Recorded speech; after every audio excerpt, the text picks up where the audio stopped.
All right. Assalamu alaikum. Welcome to the Fit Muslim Podcast, the Modern Muslim Podcast, episode number 1. I am here with somebody who I respect tremendously and who I look up to a lot, my brother, Mr. Sadaf. Now, he's my brother in Islam, but some people think that we're brothers, genetically as well, because we're both, dark skinned, jacked, Alhamdulillah. And actually, the way that we met, I got really, really lucky, by the grace of Allah to meet this guy because, the first time I ever ran a Facebook ad for my fitness program, Sadaf hit me up. And I was surprised that this guy came in because this guy is like way more jacked than most people who come into my program. But he was like, no, I'm already doing good, but I want to get to the next level. And that's what it truly needs to be. A modern Muslim man is to strive for your very best in every area of your life, from Islam to your body, to your mind, to your spirit. And that's some of the stuff we're going to talk about today. Now, a little bit more about Sadaf. This guy is a legend. He's very humble though, so he doesn't talk about himself much. And actually, maybe I shouldn't tell you guys too much about him because he might be embarrassed because he's always so humble. But man, why don't we, there's so much I want to say about you, Sadaf, but maybe we should just dive into it and I'll let them find out about you over time. Because this guy is like, he's like an onion. He's got so many layers of stuff that probably even I don't know of amazing things about him. So today we're going to dive in. Sadaf, how you doing today, bro? Assalamu alaikum wa rahmatullahi wa barakatuh. I'm doing Alhamdulillah good by Allah's blessing, and Allah's ni'mah is always upon us. So I can't thank enough first to Allah. Shukran Alhamdulillah that Allah made us meet with each other. You're an amazing trainer, and I've met you at a point in my life when I was actually struggling with a lot of things. I think there's something that, and I know I'm going right into it, but introduction for myself, about my life, all that is after. But what's important here to understand is everybody has their struggles to go through, and when you're going through struggles, there's three things that take you out of it. First, of course, the will of Allah. So if you don't confide yourself to Allah's will, you will struggle. That's a very important concept because you don't know the future. You don't know where things are going or where things are going to come from, whether it be good, bad, ugly, or even amazing, right? And that's, we can plan for it, but always remember, Allah's plan is the best plan. And as long as you can realize to fall in line with that plan, not necessarily, and here I want to be very clear. I'm not saying that you need to just give up on yourself and say, you know what, Allah's got it. I don't have the wheels in my hands. No. Allah says in the Quran, you take one step, he's going to run towards you. What that means is you have to be the one to tie the camel. You have to be the one to start making an effort. Without your effort, Allah's not going to give you the results. And if Allah blesses you with it, it may be because of a different reason. Maybe your challenges are elsewhere. Maybe you look amazing. Like Munir, you already mentioned that I came to you when I looked good, but in my eyes I didn't look good because my standards for myself were somewhere else. I didn't want to look average good. I wanted to look amazing good. I wanted to look like an athlete that who takes off the t-shirt and that boom, like you always say, boom, that expression.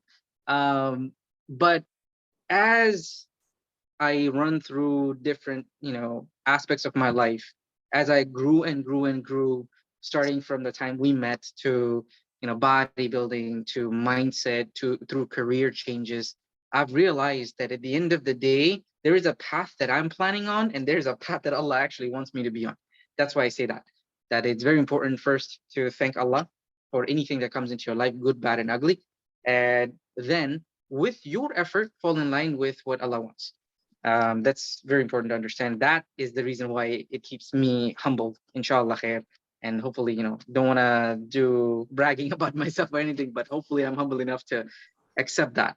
Don't worry, I'll brag for you. This guy, he's got a six-pack, he's jacked, he's married, he's like tripled his income over the last 3 years. This guy's a legend, and he's extremely knowledgeable about Islam, mashallah. So this guy is a constant inspiration of my life. And, I've seen this guy go from a place where he was already successful, but he wasn't with the standard he wanted to be to now achieving his dreams. He's got an amazing marriage, alhamdulillah. He's traveling the world. He's already traveled the world many times, but alhamdulillah, he's actually in Japan right now, as you can tell from his shirt and the fact that it's already 2022 over there. It's 2021 over here. And Happy New Year. Yes, exactly. But so let's dive right into it, man. So, the first topic we want to go into today is mind, body, and spirit. And this is something that's relatively easy to talk about because it's very tangible and it's something that, a lot of us are already familiar with. So, what would you say is like the most, or what are the most important topics that you feel need to be covered in the topics of mind, body, and spirit?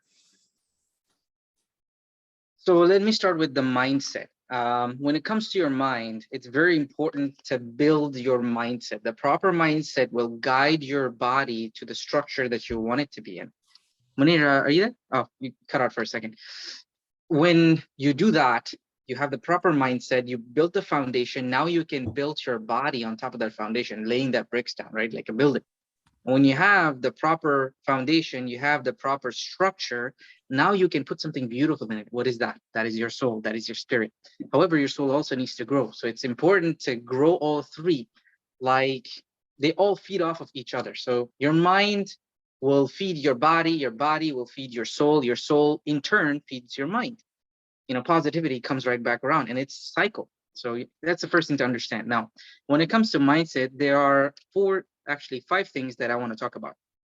First thing is having a positive mindset. No matter where you're at in life, and I think we can all attest to it, that the last 2 years have been just absolutely challenging because of COVID-19, uncertainty. And when you mentioned I'm traveling, and even with my travels, it's uncertain how long I'm going to stay in a place, or I'm going to leave, when I'm going to see my family. I'm newly married about 6 months, a little over 6 months ago, and out of the 6 months, I've seen my wife for 1 month out of the 6 months. So that tells you I have my own challenges, but it is important to first keep it positive, because if I break down, everybody around me will break down.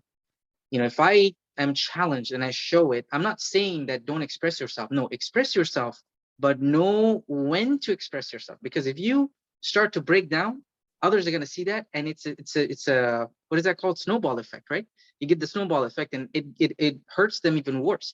Your mom's going to cry even worse when she sees you that you're broken down. Your wife is going to lose faith in you. She's going to lose the integrity that she holds you to a higher standard. She's going to see that, oh my God, this man doesn't know what he's doing, or he's breaking down. I don't know what I'm going to do with this man. And oftentimes we see divorces because of that. It's because a man lets loose, like he just lets go of his mindset. Cannot allow yourself to do that. Now, one thing that helped me, guard your mind. Just like, when you get into a fight, you guard your face, because all the, knockout places are right here, and you're trying to protect your neck so you don't die, you don't get a brain hemorrhage, you protect your head. Just like that, your mind, you need to guard your mind against challenges, against negativity. That's very important. And starting within your mind, you need to create the positive mindset. So that's the first step. Then second, have to have sabr. My brothers and sisters, listen, if you're going to build an amazing body, and I can attest to you, I have known Munir for 2 years now, and I still don't have the 10-pack abs I want, where I want to be. I am not where I want to be, and I've been consistent for 2 years now. It takes a long, long time. So don't be the one that thinks that I'm going to work for 6 months, I'm going to get my 6-pack abs, and I'm going to look like Arnold Schwarzenegger 6 months. Not going to happen. Why is not? And if it does happen because you did something wrong, or it's going to happen because you pushed your body over the limit, and you're not going to live long to see your results, to see the outcome, to live life in a blissful manner.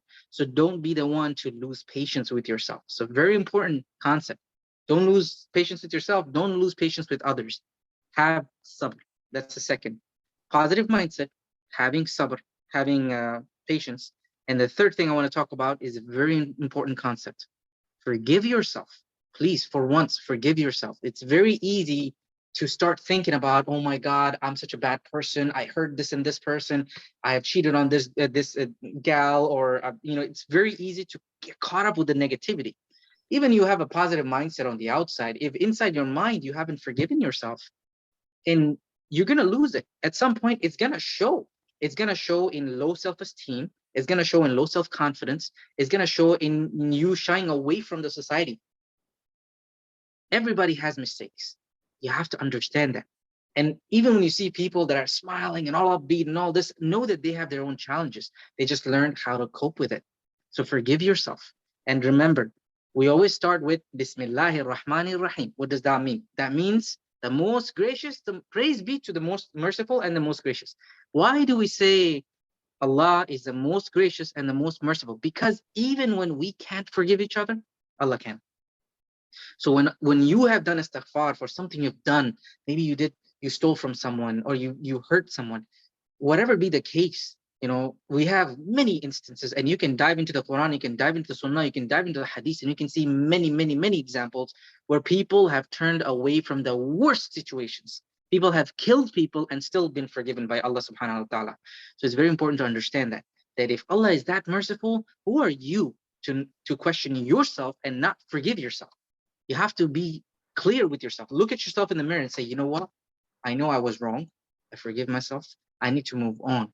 You cannot move on until you've forgiven yourself. So again, we're still talking about mindset here. Then, once you have gone through these steps, you're positive, you have patience with yourself and others, you have forgiven yourself, now you can rise from it. Now what do? You have risen from it. You're a clean water, you're a clean slate. Now you commit and dedicate. Those are the last two principles. Commit and dedicate to your cause. If you're going to be a bodybuilder, stick to it, see it through. If you're going to be a power lifter, stick to it, see it through. If you want to be just in amazing, great shape, like our Prophet ﷺ, he wasn't a bodybuilder, but at age 40, 50, and even 60, he was going to battles. So imagine if that man, without lifting a single, lifting weights like 400, 500 pounds or anything like that, he was going to battle at that age. How many of you can say that? How many of you can say you're in shape to go to battle and actually come out from battle 4 or 5 hours, sometimes even days, and come out from it? To be in that kind of shape, you have to train your body. There's no other way. There are no shortcuts here. And to train your body to that level, first you have to know where you're headed, and you have to commit and dedicate yourself to it. I'm not saying that you need to dedicate yourself 4 or 5 hours every day. No, you're not competing with others, competing with yourself. If you've never done a single workout, you start with doing 3 workouts a week. If you've already doing 3 workouts a week, you up your game and you start doing 6 days a week. Again, it goes back to what is your purpose? If you're trying to be in excellent running shape and you want to run 5 times a day, you want to be David Goggins, go do that. But dedicate and commit yourself to that. However, I will always come back to balance. Don't lose balance. Don't run like David Goggins at a time when it's time for you to go to Salah and pray Fajr. Because here is something I'll tell you. Always you have to weigh the balance. Akhirah, which is your investment in the Akhirah, or investment in yourself for the short 20 years you're going to live. Maybe 30, maybe 40. Maybe you're a Japanese and you live for 100 years. Who cares? After 100 years, no one's going to know your name. Only Allah subhanahu wa ta'ala it'll be recorded in history, in the books of the angels, that you have done what needed to be done. You have invested in your akhirah. That is very important. So balance yourself. Build your life around salah. Don't build your life or don't build your salah around your life, because then you start to lose the akhirah. Now, someone once told me, and I've seen this in videos as well, I don't know how true this is, but when you compare to the infinity, that eternity that we're going to be in Jannah or Jahannam, hopefully not, astaghfirullah, hopefully Allah save us from hellfire. In this dunya, we're literally 0.03 seconds of that time. So investing in 0.03 seconds versus eternity, you do the math. I think you know where I'm going with this. So it's very important to commit and dedicate, but with a balance. Now, that's what I want to talk about, mindset.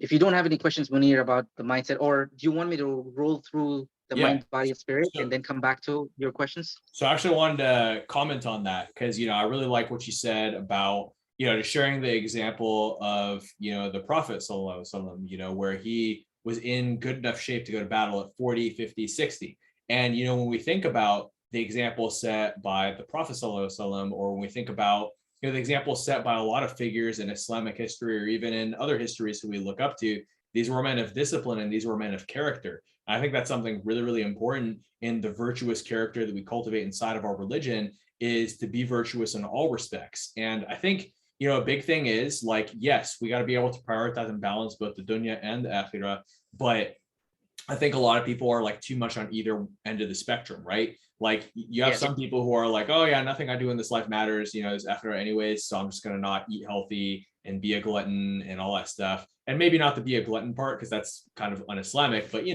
people will neglect the ability that they have to be the best version of themselves in this life, where that's exercise, stress management, sleeping enough, treating your wife and kids right, treating your family right. I mean, those things are also related to akhirah. But I've heard, I have friends who are Muslim and their parents like force them to go to the masjid, yet their parents still beat them for no reason, or their parents still did other things and were, quick to anger with them and other things that were kind of like, okay, great, you're doing like the Islamic rituals, but you're not living with a good Islamic character. And I think that's important to have character. And that's really the first thing inside of mindset. So, so I just wanted to comment on that. And the other thing I wanted to comment on real quick is, if you're working out 3 times a week right now, start with 4, then 5. Don't just jump right up to 6. But yes, that's the other thing. But yeah. I will, you know me, I'm always like, double it, triple it. That's my yeah. That's why Sadaf's extremely everybody, successful. He's willing to do extreme things to be extremely successful, mashallah. Yeah, don't be like me, is what I'm saying. But if be you like, are me, then be like me. try to be like Sadaf so that you fall in the middle, and then that's a good moderate, intensity and progression. So I will say I want to touch that very good point that you touched on is a lot of us have grown up in abusive families, and there's no denying that. Back in the days, the culture was your kid doesn't listen to you, slap upside the head, or worse, you take the whip out and start hitting them with the telephone wires and shit like that. And I hate to say it, but it's not right. And I'll never agree that those abusive things had any good outcome. Nothing good came out of it. You can have an amazing child without ever raising your hand at it. But it goes back to how are you following the Deen? So as much as we would love to sit here and say our parents were amazing, and alhamdulillah, my parents are amazing. I will say this, but I will attest to that there's a lot of parents out there that don't have balance themselves, and we want to look up to, as a child, you want to look up to your parents, but then how do you look up to someone that's beating you down? The key thing here, again, you have to forgive. You have to go back to forgiveness. You have to go back to forgiving yourself for anything that you did. Maybe you fought your parents back. Maybe you punched your dad. There's a lot of Muslim kids that you hear about it these days. It's not right. Remember, you're not fighting others, or fighting others is not going to get you the result you're looking for. What's going to get you the result you're looking for is working on yourself. So if your situation is so dire that you're in a situation where you're constantly finding yourself fighting your dad and bickering with your mom and this and that, take a step back and say, you know what, they are human, and it is human to err. Forgive them, forgive yourself for losing your mind, for getting angry with them, and find a better way. Ask Allah subhanahu wa ta'ala, because no one gets us out of situations better than Allah. No one. I don't care if you're the surgeon of the world, if you're this, that, and the other. There are many instances where you come out of your bad situation, and we have prophets as examples. You can few of the examples that I can think of, Prophet Yusuf alayhi salam, his whole life is a great example for us to learn from. How many times he has been in most dire situation and he got out of it. So Allah has given us examples through our prophets. All we have to do is follow that example. And they had patience, they forgave people, they moved on, and they focused and stayed positive and committed and dedicated to their cause. That's why it's so important to have that mindset. I can sit here and complain about it, that my God, my parents did this to me, and I felt like this, and I was a social outcast, and I was introverted for the longest time. And when I went to, and these are actually true things that happened to me. When I went to freshman year of college, I didn't even know the brand of jeans I was wearing, because I was so separated from the society up until that point. I didn't know what I liked. Isn't that a bad thing? Like someone asks you, like, hey man, what do you like to watch? What do you like to play? Like, yeah, I play soccer, but what do you like to do on your when you're not playing soccer? I had no answer. Hey man, what brands do you like? I had no answer. So you will come across situations where you don't know something, and it's okay. First, you have to understand, be comfortable in your own skin, be who you are, accept yourself, and then grow from there. But fighting someone, fighting your parents, and holding a grudge against someone for something they did, you're not giving yourself the chance to grow if you're going to bog yourself with that negativity. Venting is okay, but constantly venting for years and years and years is not going to get you anywhere. At some point, you got to stop venting and you got to find your way out. And finding your way out, now again, I'm going to say this very clearly. If you go to drugs and if you go to, alcohol or things like that, and that's your way out, you're only suppressing the pain that you hold inside. It's only destroying the mindset that you have. It's only destroying the body that Allah gave you as amana. So for the short life that you have to prove yourself to go to the akhirah, you're actually losing time. Don't be that guy. Don't be that girl that loses time over trivial matters. Do you think 100 years from now, someone's going to know your parents beat you up and this and that? They're not going to know. The only one that's going to know is Allah subhanahu wa ta'ala. So it goes back to forgiveness. It goes back to having patience. If you cannot come out of a situation, you have to wait until you're 18, until you're 21 to get out of the house, so be it. But during that time, make yourself stronger. Not to fight back, but make yourself stronger. So when you come out to the real world, you're ready for it. That's what's important. So again, I'm never gonna say that I fully understand those that have gone through extreme cases. Like you hear daughters getting raped by their fathers. You hear sons getting, beat down to a pulp by their fathers. I cannot understand what they went through, but who will understand? Allah subhanahu wa ta'ala.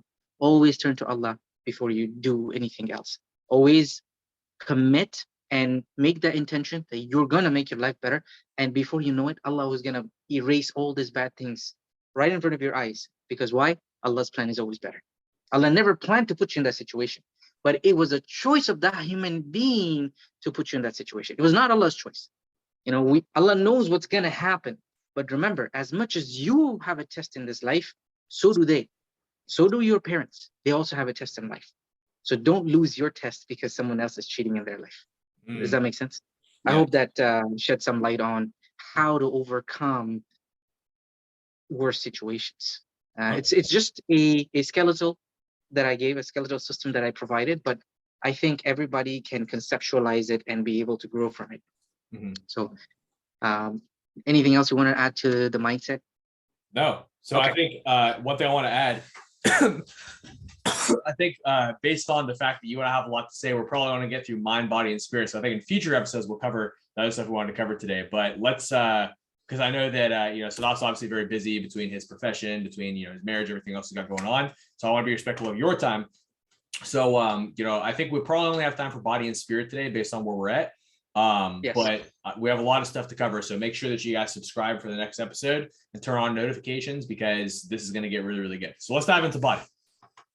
All right. With the body. Now, first thing you have to understand, the body is temporary and everything in this dunya is a test. When you understand that, you will know that the body Allah gave you is also a gift from Allah and also a test from Allah. Why is that important to understand? Now, if Munir gives me a gift, let's just say, even if it's a t-shirt or anything, and Munir gives me something, a weight, and he says, it has Munir and Sadaf on it or something like that, beautiful, future references. But when you get a gift from someone that you care about, you actually care about that gift. You keep it on a shelf. It's on a higher platform and something you can see and you can enjoy. And you say, wow, mashallah, so beautiful, even after 20, 30 years. So why not treat your body like that? You should be the one who loves Allah because you know that everything that happens in your life, good, comes from Allah. Everything that happens in your life, challenging, also comes from Allah to make you better because you don't see the outcome. You don't see it until you're actually there. And then it clicks in your head. You're like, oh, that's what Allah wanted me, where Allah wanted me. Now, that's why it's very important to understand the body itself is amana. It's a gift from Allah. Treat it like that, and then you will always feed it good, right? Eat healthy. That's very important. Prophet ﷺ used to eat dates and water. And even with that, he was able to go to battle, imagine. And we're eating chicken and fish, and we have all these commodities right in front of us, steak and what have you. My favorite lamb, right? You're eating all this good stuff, but you just can't find the energy. Why is that? Because there is processed food that you're running through in your system. You are feeding up on fries. You are feeding up on restaurant fast foods and stuff like that. And believe me or not, a lot of those things are processed and they're bad for your body. So why would you put it in your body? If you're treating your body as a gift, wouldn't you want to clean and polish it? Or would you rather just like spray Clorox on it and make the, the gift lose its shine and everything? You wouldn't want to treat your body that way, or you wouldn't want to treat your gift that way. So don't treat your body that way. So put in good to receive good. Whatever you put in your body gives out. Because at the end of the day, energy is processed in your body. Some of the other things I want to talk about is, let's relate it to akhirah. You treat your body good today, on the day of judgment, your body itself will speak, your hands will speak, your legs will speak, your muscles will speak to Allah in your favor. If you put bad stuff in your body's going to speak against you. So for those folks that really care about the akhirah, that's something very important for you to understand. If you're someone that prays 5 times a day, you're fasting and all this, but then when you pig out, and I really do mean pig out, you're pigging out to the like no tomorrow. There is millions of kids out there struggling to find an apple or a date to eat, and here you are pigging out. Like, and some of my listener folks, you know, I'm sorry to say this, but you guys do overindulge. Don't overindulge. It's a bad thing, because when you look like boom like this, you had to overindulge at some point to look like that fat. So now you're praying 5 times a day, but then you're not treating your body, the gift that is from Allah. What do you think your body's going to do on the day of judgment?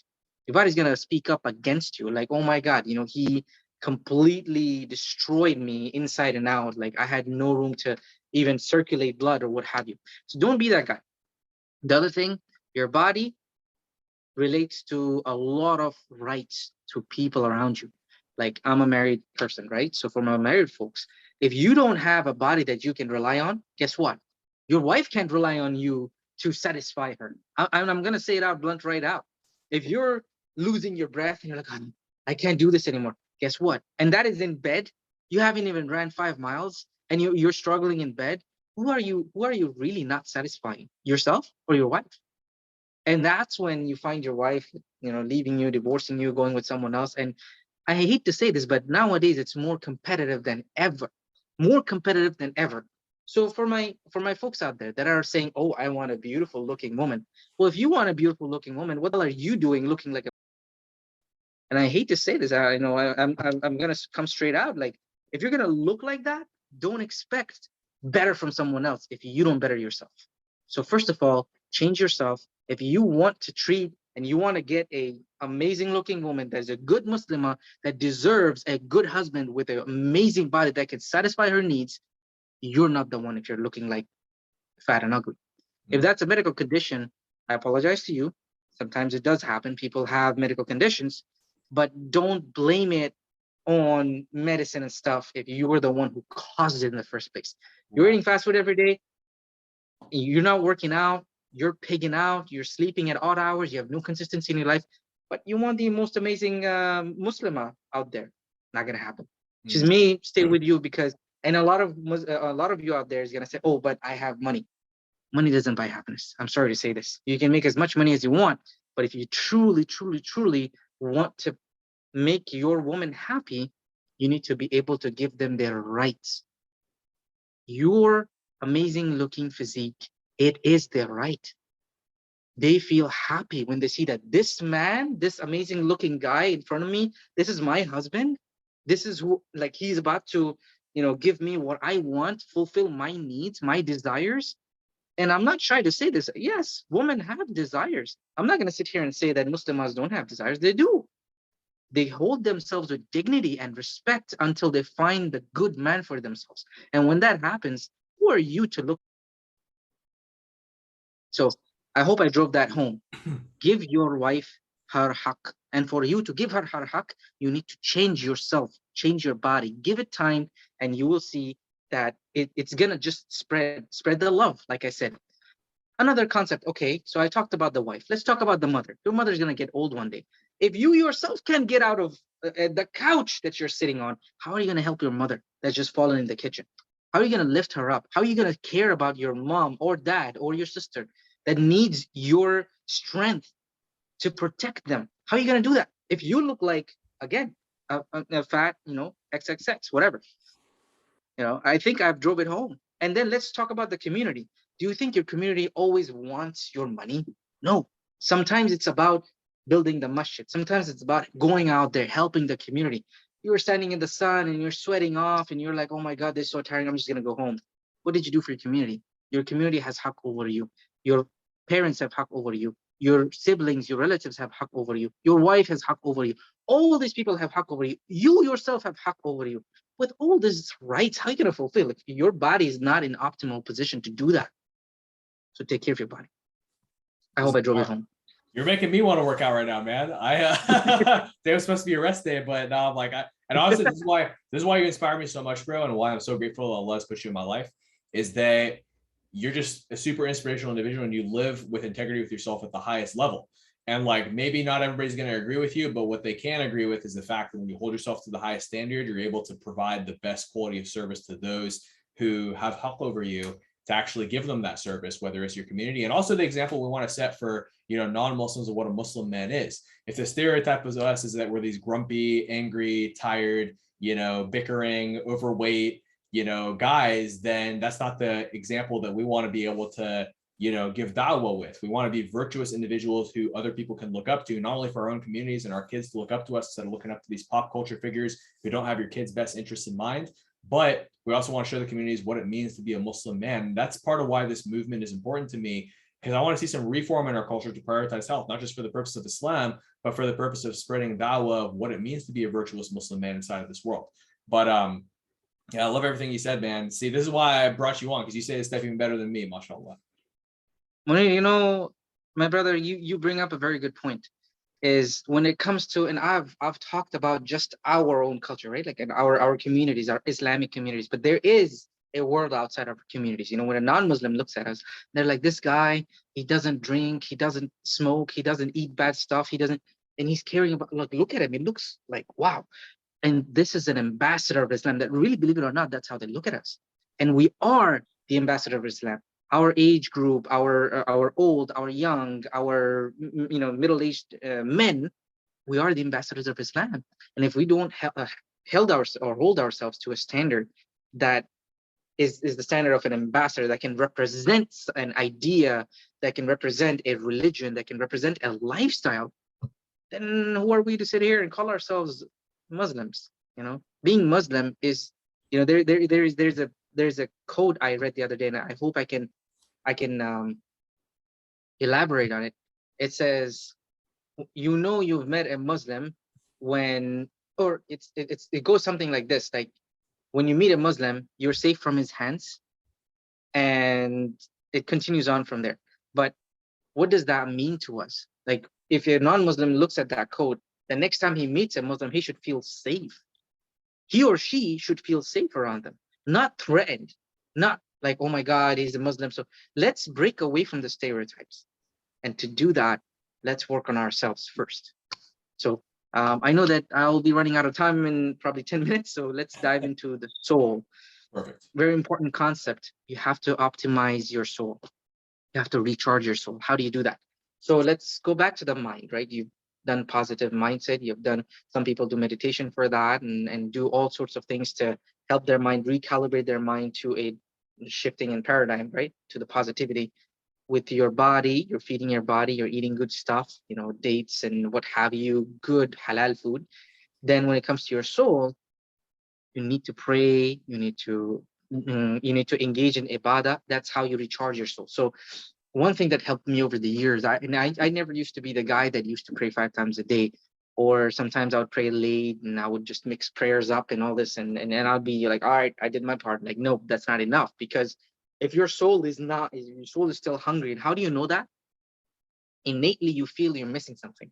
Innately, you feel like you don't feel at peace. When you feel you're not at peace with yourself, there's something wrong with your soul. And I'm not saying that something wrong with your soul because of your situation and the external factors and internal factors. I'm talking about your soul is not fed. You haven't fed it with proper energy. You haven't recharged your soul. So you go to Jummah for that. You pray 5 times a day for that. And how does that help you? Let's just say I prayed Fajr, right? From Fajr, by the time Zuhr rolls around, right? And I've had some time, right? Maybe it's not a day I'm working. Okay, 10 a.m. I get a text message from like a beautiful girl, whatever, right? And she says, oh, you want to hang out? Let's have lunch together. All of a sudden, I'm like, can't have lunch. I gotta go pray Dhuhr. Sorry.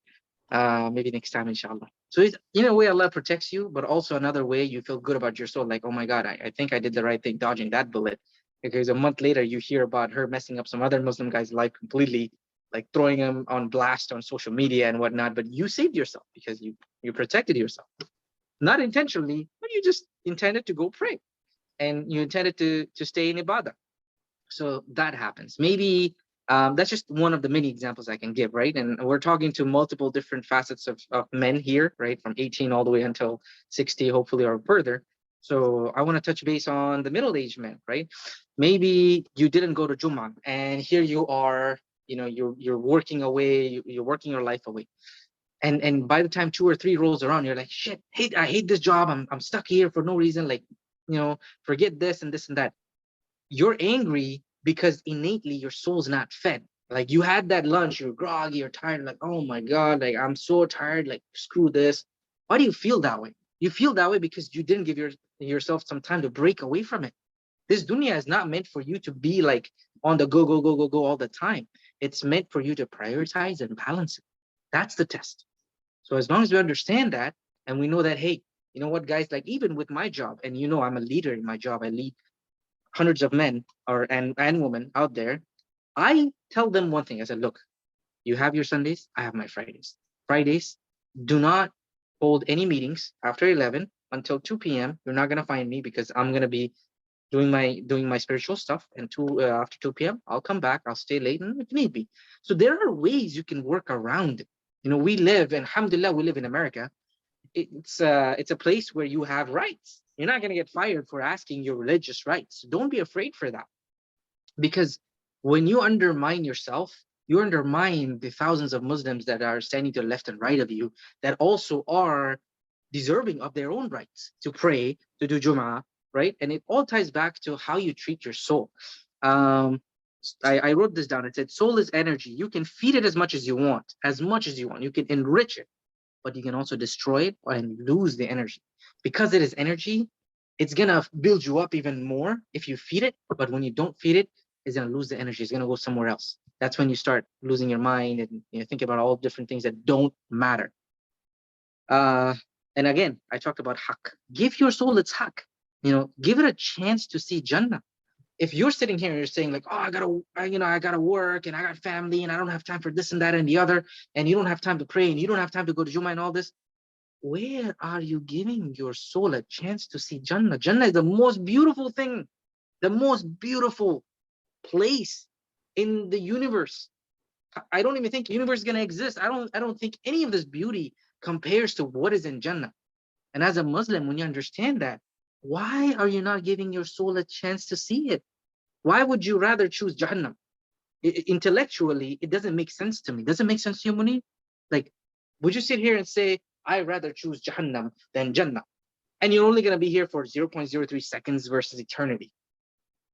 Does it make sense, Munir? Like, please chime in. Like, now I'm talking about giving your soul. It's right. It's right to go back to Jannah, where it came from, where it rightfully belongs.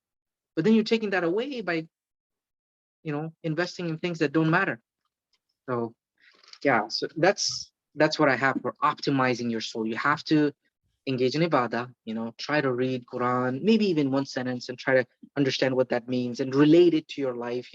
How you're gonna shape your mind, how you're gonna shape your body and your soul all together, infuse it together.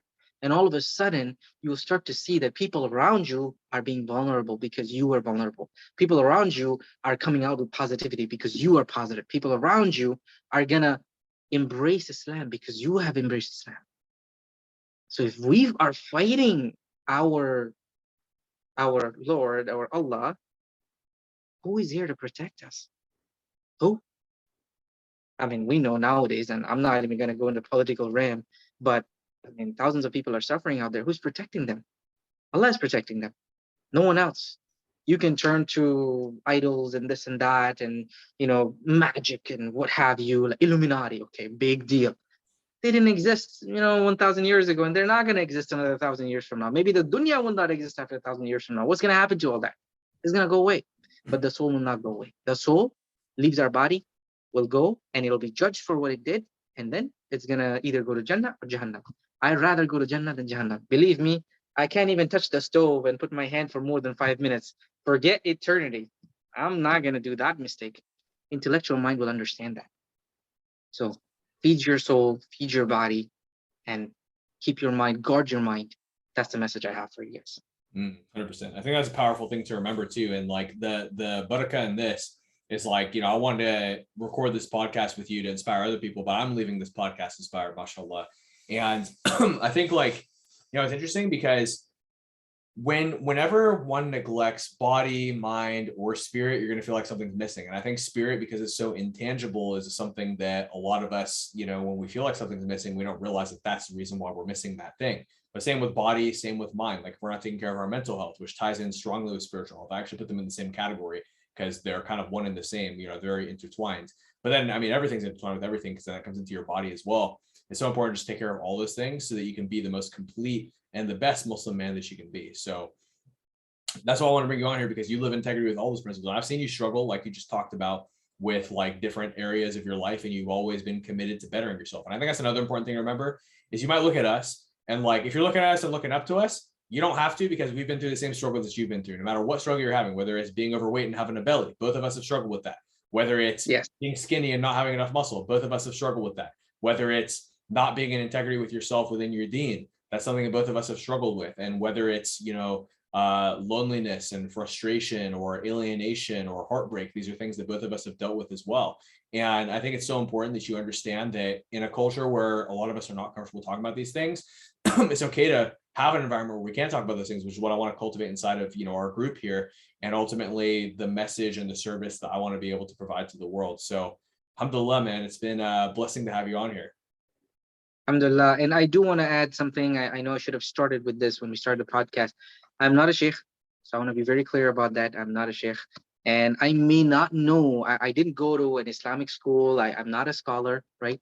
This is just, I'm speaking from my own experiences. So for all of you out there, take it or leave it, but understand that you will pave your own path either to success or destruction.